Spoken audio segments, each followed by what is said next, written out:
Tapon na natin lahat ng basura. At tayo uuwi na.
So, tapos na.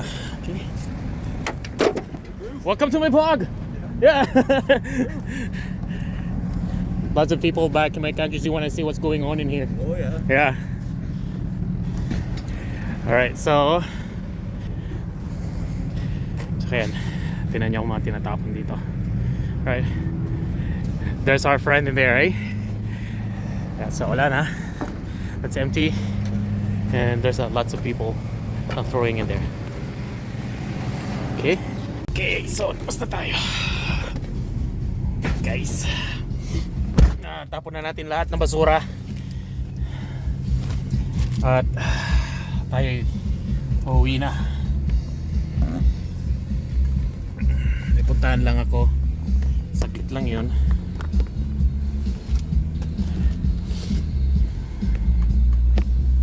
Okay. Ito yung landfill dito kasi pag nagtapon ka ng mga basura dito sa amin, hindi lang basta-basta na itapon mo lang yung mga basura mo kung saan-saan. Kailangan lagay mo rin sa location kung ano mo siya, diba? Para ma-sort out nila ng maayos. Hindi yung tapon lang dito at saka tapon doon. Okay? So okay guys, samahan nyo ako sa ating pag-drive.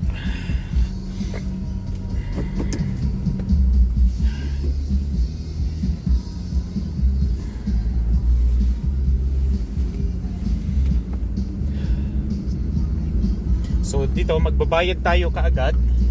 Pagkalabas natin dito, magbabayad tayo doon. Okay? Kasi pagpasok pa lang titimbangin yan. Yung truck mo titimbangin siya kung ilan ang laman. At saka pag galis mo, so natanggal mo na yung yung basura. So yun yung i-weigh nila ulit dito. Timbangin yun. Dadaan tayo ulit mamaya doon. Tapos malalaman natin kung magkano. Okay.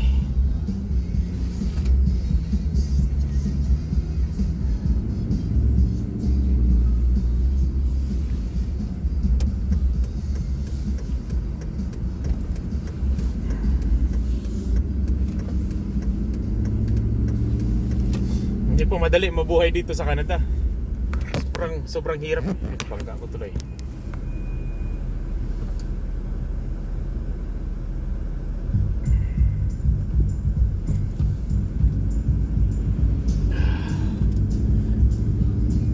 Kasalubong. Pero bakit doon siya dumaan sa no entry?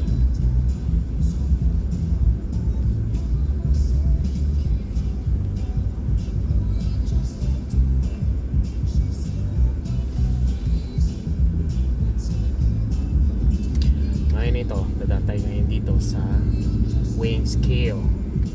So, titimbang. Alright, so tapos na tayo. Nagbayad na tayo. Nahulog lang yung camera ko. Pasensya na kayo. So, nahulog yung camera natin. Yan, pwesto ko nang maganda to ngayon. Kasi mag-drive tayo. Okay. Alright, so paalis na tayo ngayon dito. Sorry, hindi ko na ano sa inyo. Hindi ko napakita kung paano pala yung ano dito, kung paano magbayad, kasi titimbangin lang naman yung sasakyan mo. May pupuntahan lang ako, drive tayo ulit, at saka na tayo uuwi. Pagka after ko makausap, kasi may kakausapin ako na contractor, magbibigay siya ng trabaho din. So ang binayaran pala natin is $15. Yan po yung minimum nila dito.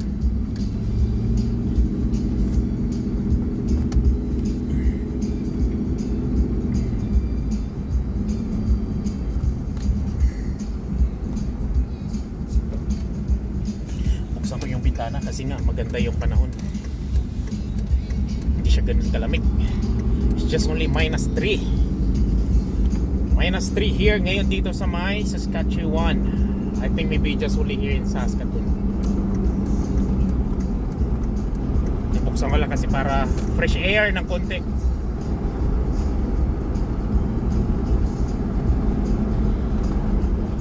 Sara natin ng konti para sayang yung init.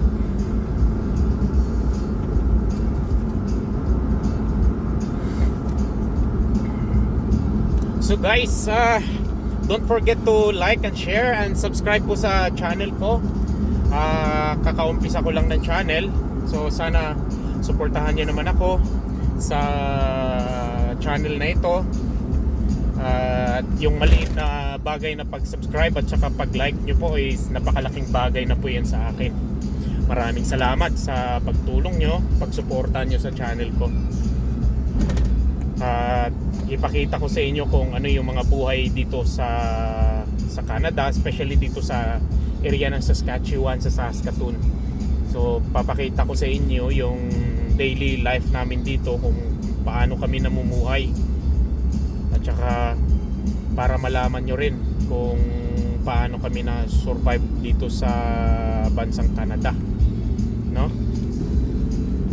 Sana suportahan nyo ito at para mayroon kayong ideas kung paano yung buhay namin tumakbo dito.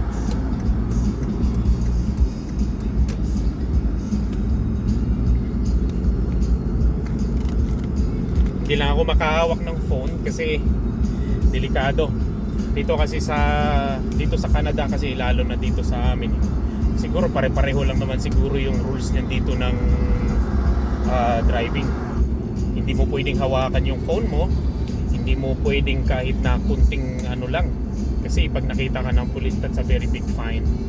So malaking bayad yung magmumulta ka.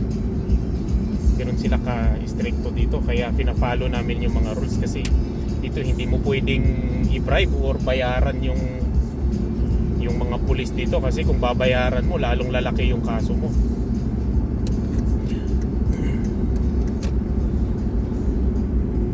Kaya dito pag nahuli ka nila, wala talaga. Pag nahuli ka, yung chances mo na lang is i-compete mo na lang sa korte. Yun na lang yung ano mo doon. Pero hanggat maaari, huwag kami huwag kayong maglabag ng any traffic rules violation. Kasi napakahirap. Ang laki ng babayaran mo.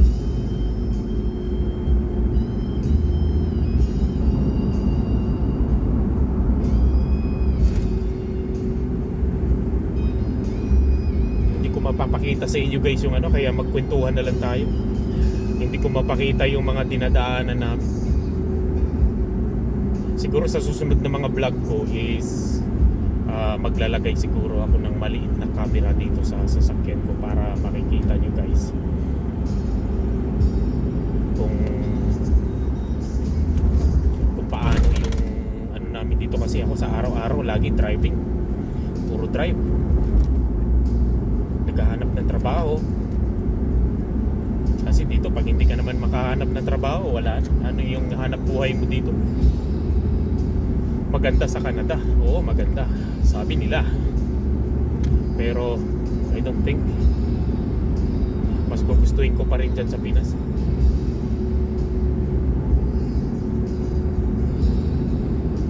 Masarap pa rin talaga dyan sa Pinas. Siguro nga kasi dito sa katagalan din, mahirap na rin yung buhay. Nararamdaman mo yung ano, lalo na pag nagkakaroon ka na ng nagkakaedad ka na, lalo na dito sa amin kasi nga malamig, sobrang lamig dito sa amin. Sa mga ibang lugar siguro, yung sa mga ibang probinsya, kaso lang simula kasi nung pagdating dito na talaga ako, since 2008 nandito na talaga, so hindi na ako umalis dito.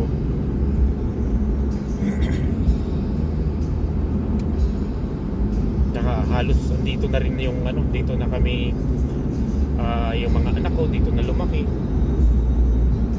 dito na sila halos lahat. So napakahirap na rin mag-move sa mga ibang probinsya kung naka-settle down ka na. Lalo na pag dito ka na nakabili ng bahay, dito ka na hanap ng mga kaibigan mo. Ang hirap i-give up. Kasi alam mo naman na tawag nito, maglilipat ka, it's not worth it na maglipat ka ng ganun.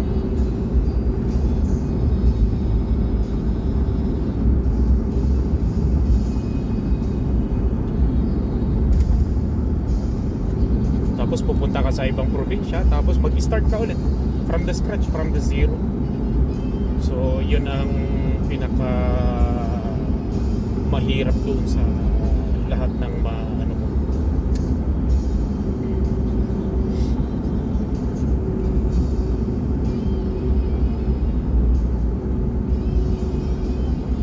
Kaya kayo guys, kung mayroon kayo itatanong or any na gusto niyo malaman dito sa amin,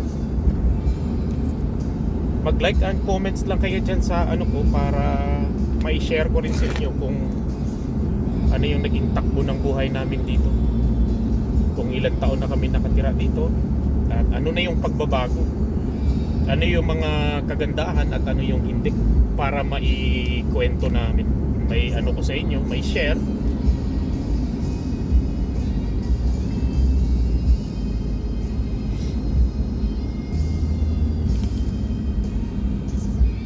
.35 na, so siguro advance na tong oras ko. Nag-start na mag-build up yung traffic. Hinaan ko lang yung ano, baka makapiright ako.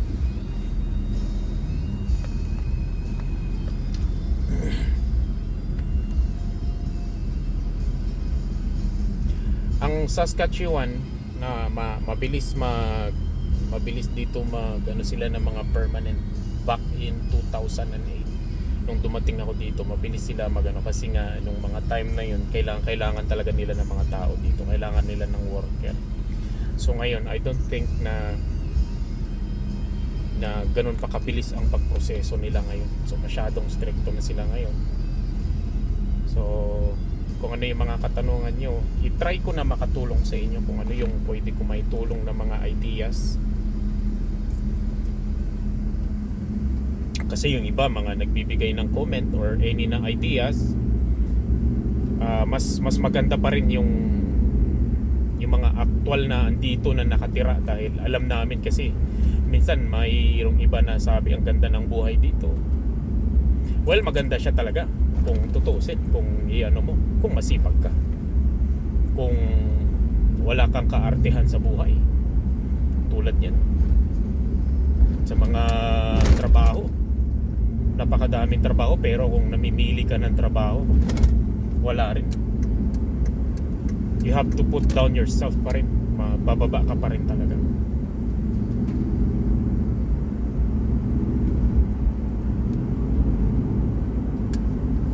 Tsaka ang mahirap lalo na pag nagda-drive ka dito ng ganito kadulas, ganito ka winter.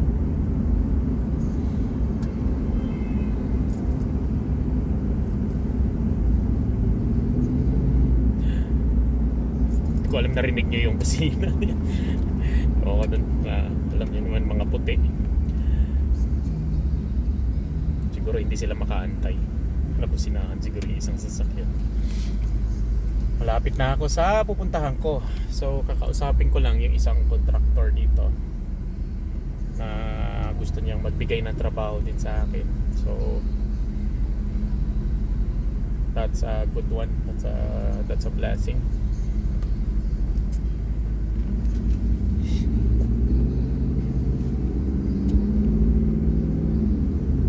Mayroon pa kaming ibang trabaho. So ito yung isang trabaho namin na natapos na namin. So yung kababayan natin, may sabi niya mayroon pa daw siyang ipapagawa kasi nagre-reno sila ng bahay nila.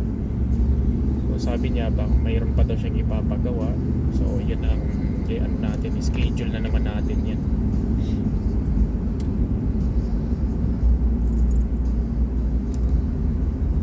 Kasi pag malapit na yung summer, maganda magtrabaho sa labas.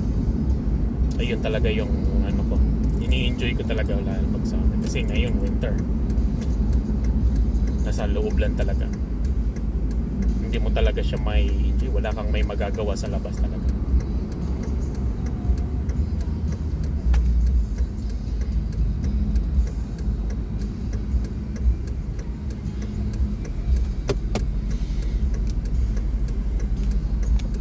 Dito sa Canada, maganda sa mga bata. Pero siguro sa mga may edad na siguro. Katulad ko, may edad na rin ako. So I don't think siguro na it's na maganda pa rin ang ideas na Ngayon, kung may mga maganda pa kayong trabaho dyan sa Pinas, I think maybe mas okay siguro na dyan na lang kayo sa Pinas. Kasama nyo pa family nyo. Kasi mahirap dito mag-uumpisa ka. Buti kung may kakilala kayo, pero kung wala kayong kakilala, napakahirap. Excuse me. Kasi nung pumunta ako dito dati, wala talaga akong kamag-anak. May mga kaibigan naman kami, pero iba pa rin talaga pag mayroong pamilya ka dito na Kaya ngayon, kami lang talaga ng family ko. Kami lang andito. Mga kaibigan namin.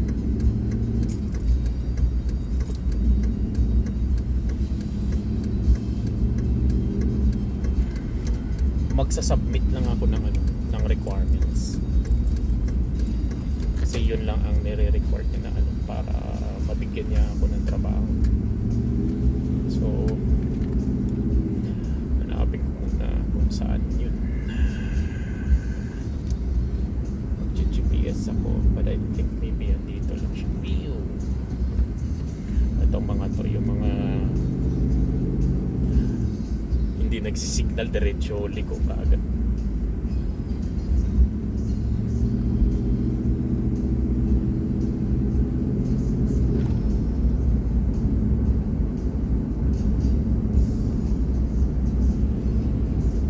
So liliko muna ako kasi hindi ko alam kung anong street you own. At mag-GPS ako. Pero I think maybe this is the right one.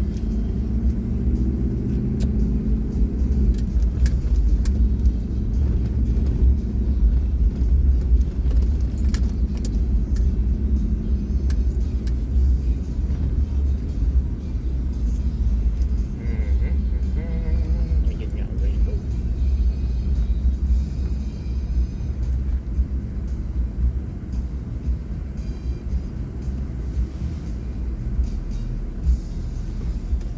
Okay, so dito muna ako ha. Okay, so gawa na lang ulit ako ng panibagong vlog.